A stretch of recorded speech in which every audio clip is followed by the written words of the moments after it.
All right, next we have Professor Betsy Payne, and she is she's an archaeologist. She's the archaeology coordinator here at Palomar College and also faculty member.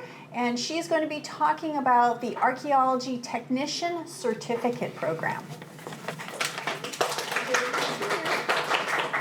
That's my professor. Thank you. Yes, today I'm going to be talking about the Archaeology Technician Program. I'm so very, very fortunate to be here to be able to be a part of this amazing program. It's been around since 1975. I actually have a neighbor who came here to Palomar and was part of the first class and was part of the first Anthropology Club, the president of the Anthropology Club in 1975, and also helped establish the San Diego Archaeological Society. This is a picture from, I think, probably 2 years ago at Rancho Penasquitos, Adobe. All right, so we've got to get this straight before I can go on. What is archaeology? It's basically looking at what people have left behind. I think of them as cultural anthropologists of the past, because we're looking at the artifacts to understand the behavior behind the artifacts that they left behind. I think of myself first as an anthropologist and then as an archaeologist. So what we are not, we're not treasure hunters, all right? We're not grave robbers. We are not involved in curses and magic. It's kind of fun sometimes, but we're not, all right? And we're not involved in the paranormal. So yeah, this is kind of, it fits the time. And then no, we don't dig up dinosaurs.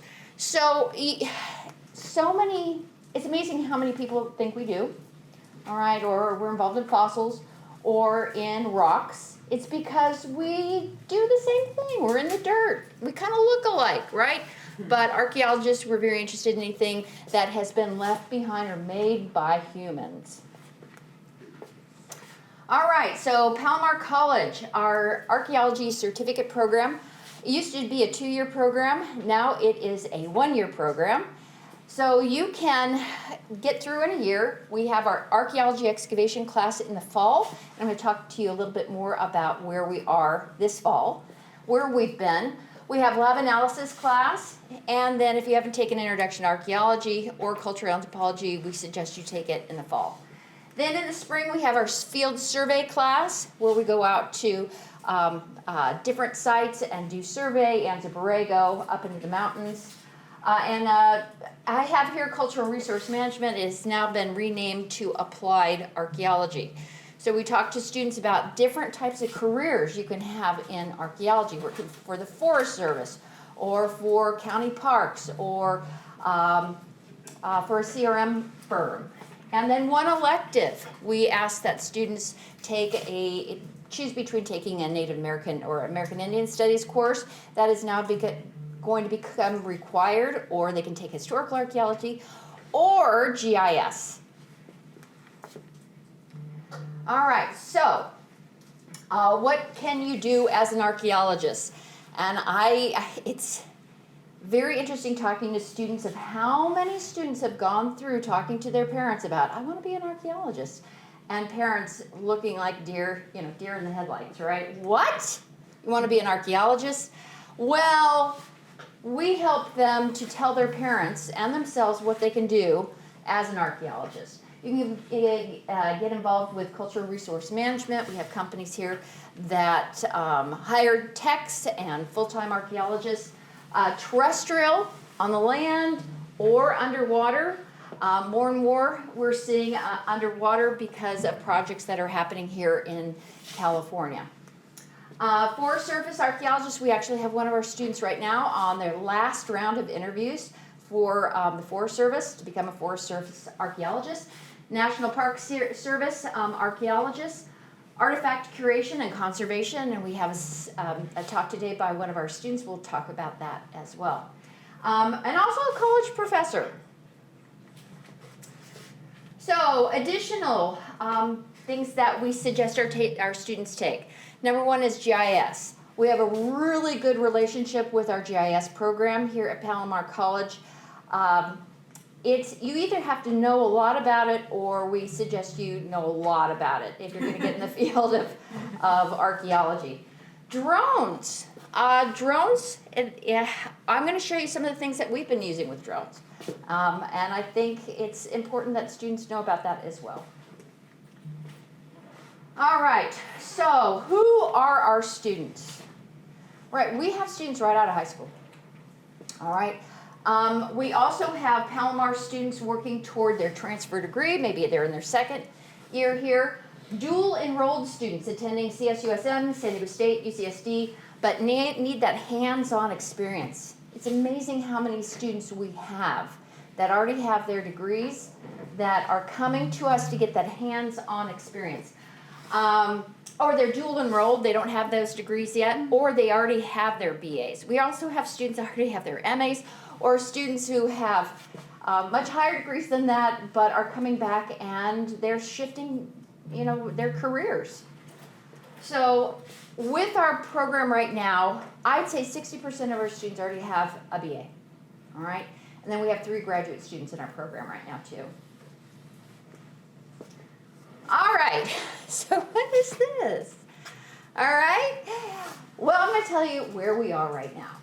So for the last 12 years, we've been at Rancho Penasquitos Adobe, excavating at the Adobe. It's run by County Parks. We've been so fortunate to be there. However, it was last year that I got a phone call from Greg White, and he is a property owner of a beautiful property in Elfin Forest. So he purchased the property about 5 years ago, and there were these mounds in the front of his property. And through the years, kids had been on bikes jumping off these mounds, and he bought this beautiful property. He was going to build this beautiful home. I'm going to get rid of this thing. So he got his tractor out and was scraping it, and he found a foundation. All right, so he called and said, you know what, I think I've got something here.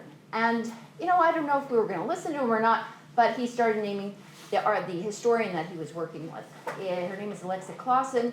She's a retired historian for state parks, and she did some digging, literally, and found some very interesting things.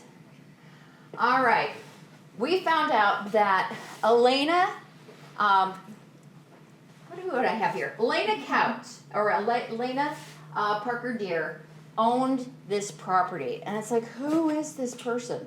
Right, let me step you through who this person is. And then 2, with archaeology too, we always want to ask ourselves, do we want to excavate here? What's it going to add to San Diego history? What's it going to do? Otherwise, we do not want to excavate. And another thing too, this is in our backyard. This property is right over the hill. All right, so we are adding to our own community's history. So Elena Couts' family background. Her grandfather was Juan Bandini, and I'm going to tell you a little bit more about Juan Bandini. Isadora, got it. Bandini, her mother marries Cave Couts, so Isadora is the daughter of Juan Bandini. And then we have Elena Couts, who is the daughter of Isadora and Cave Couts, and she marries Parker Deer, and she moves to Aliso. I know it's confusing, isn't it? All right, and this is in Elfin Forest, and let me step you through. All right. All right, so this is Juan Bandini.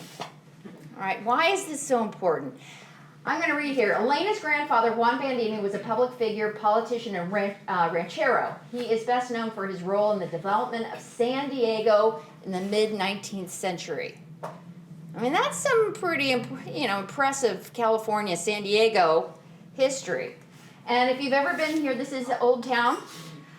This is the Cosmopolitan Hotel. It used to be Casa de Bandini. As a kid, I used to go there and eat all the time. Now it's in Carlsbad. All right. So, one of his daughters then marries Cave Couts. All right. And so, Elena's mother and father. This is the Cout family. This is Cave Couts here, and I think this is Isadora. And this is Rancho Coahome. All right. And who is Cave Couts? He grew up in Tennessee. He went to West Point, very prominent person. He served on the frontier and then at Los Angeles, San Luis Rey, and San Diego from 1848 to 1851. He also purchased San Marcos. We're in San Marcos. All right? Buena Vista and La Jolla Ranchos. And so he and his wife built Rancho Cuajome. And it was a huge rancho, one of the biggest ranchos in the area. And that's where Elena grew up. All right, and this is Elena later on with her husband, Parker Deer, and they are actually at Rancho Cuajome here. So interesting, so here we have Elena. She grows up at Rancho Cuajome. Interesting thing about Rancho Cuajome as well is Helen Hunt Jackson, who wrote Ramona, she actually got her inspiration from staying at Rancho Cuajome. All right, so here we have Elena. She marries Parker Deer. Parker Deer's father owned probably half of Temecula. He was an Englishman, came in, purchased about half of Temecula. He took over the business. All right. They built this beautiful Victorian home in Temecula. 5 boys. All right, and then so I have my little map here. Let's see. Here we go. We're San Marcos. We're about right in here, and that's a little walking trail you can go to. It's burned down now, so you can't actually see the structure. All right, they would have these elaborate parties. All right, so very wealthy, elaborate parties. All right. So the problem is that the economy turned. He lost everything. All right, here they this lavish lifestyle. Like he lost everything. Well, thank goodness for her family. Her father and mother died, and she did inherit some money. And it wasn't much, so she went back to Cuajome for a while, and then they moved to where they built the house in Elfin Forest, or Aliso. So I have here, oops, it's missing up there, Rancho Cuajome, and I have my maps here. It takes about a half an hour by car from Cuajome all the way down to the property that we're going to be looking at. All right. This is one of the first images of the adobe that we're working on. It doesn't look like adobe, but it is an adobe. It's on a foundation, a rock foundation. All right, and I want you to look at these 2 trees. That's the adobe in the 1930s. That's the one thing about adobe is that once the roof is gone, it starts melting very quickly. It had plaster on the inside as well as the outside. And we're excavating. We have this plaster layer that we're excavating through.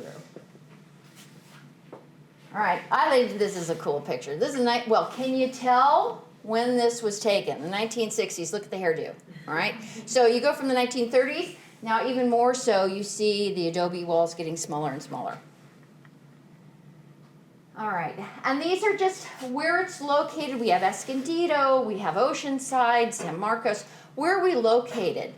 It's pretty much right off the thoroughfare of some very important routes. All right, aerial photos. We love it as historical archaeologists. We love aerial photos. So, oh yay, this works. So here it is right here, and as you can tell here, we have groves. These are olive groves. Actually, at the site, if you come and you visit, you can see a couple of those old olive groves that are still there. There's another olive grove down here, and I'll talk a little bit later on about using LiDAR and also drones to try to find those groves. All right. Wonderful collaboration with our drone certificate program, Mark Balo. And he had his students come out. I'm going to just name him MJ Smuts. And he came out and he did some drone flights for us to collect some data. Right. This is an ortho mosaic of the area. And he did, can I do it? No. Anyway, it is a video, and he will take you around. It takes you around. I don't know if I can get it going. Go to the computer. I have to go to the computer? Yeah. All right, I'm just going to play a little bit. And this was his song selection.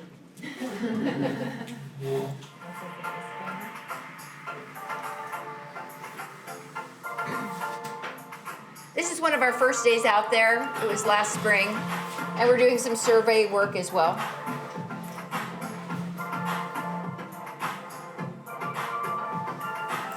Beautiful home, huh?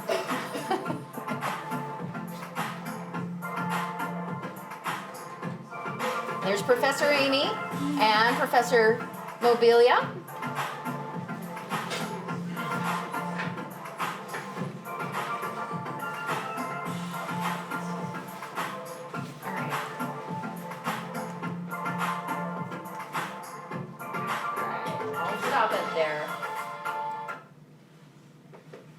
So we're going to share that with the property owner. So again, this is just using drone footage to give us a good idea of before we start excavating. Mike Thacker, and I'm going to show you a picture of Mike Thacker. He has been so very helpful to our program. He helped sketch this diagram, and this is very recently of the units. These are units that we're excavating. We're doing 1x1s, 1x2s, and 1/2x2s as well. And so you think about what is your research design, and we're wanting to see, how were the rooms separated, and we are beginning to find walls inside of the structure. Can we see any type of spatial analysis when it comes to artifacts? Where are we seeing the majority of the artifacts? And we're finding the majority of the artifacts in and around that plaster layer. And of course, there's a prehistoric element. Our research design is not a prehistoric research design. It is just a historic research design.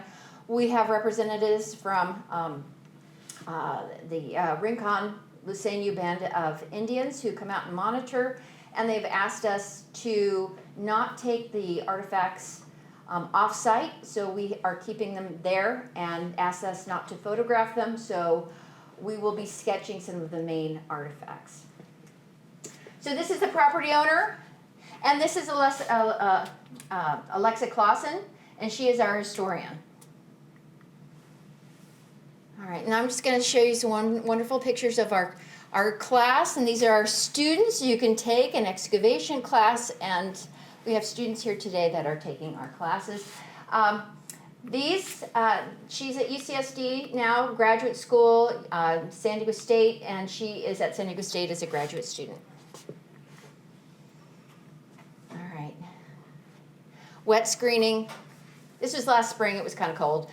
A collapsed chimney. All right. We have vets. Two of these people are vets and have also traveled to Belize. What? Yes, you traveled to Belize with John Spinard, who works over at Cal State San Marcos. So we have a really nice relationship with Cal State San Marcos. All right, so I just wanted to show you this. Here's that plaster level. We usually don't get nice stratigraphy, but here we're getting some pretty nice stratigraphy. It's pretty exciting. So you can really see the difference between the color. This is the adobe melt, right? And here you see the plaster level layer. So this is when that plaster's falling off before the walls are falling, all right? And then we're finding the majority of the artifacts are right in here. I just thought this was fun. So I did not find.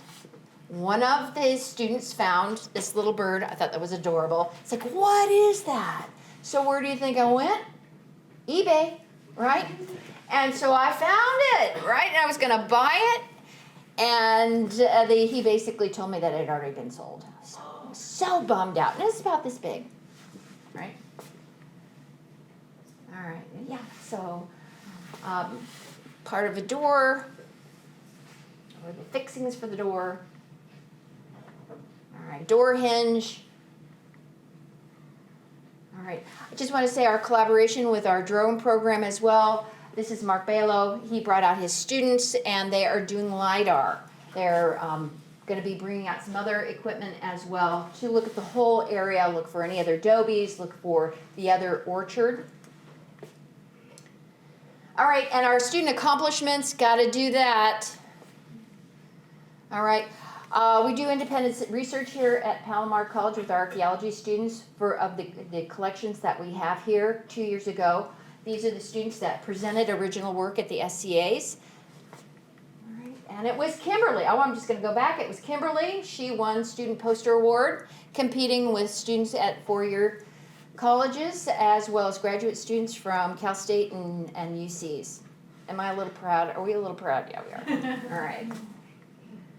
And then last year we had Sue Hagan, and she was presenting on glass analysis of an area that we were excavating last year at Rancho Penasquitos.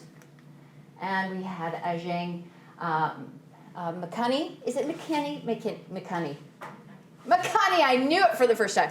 Zhang McCunney, and we have Brianna Hartley. And they were presenting on a historic ceramic comparative collection. Well, who do you think won? Of course, Sue and Zhang won. All right, very proud again.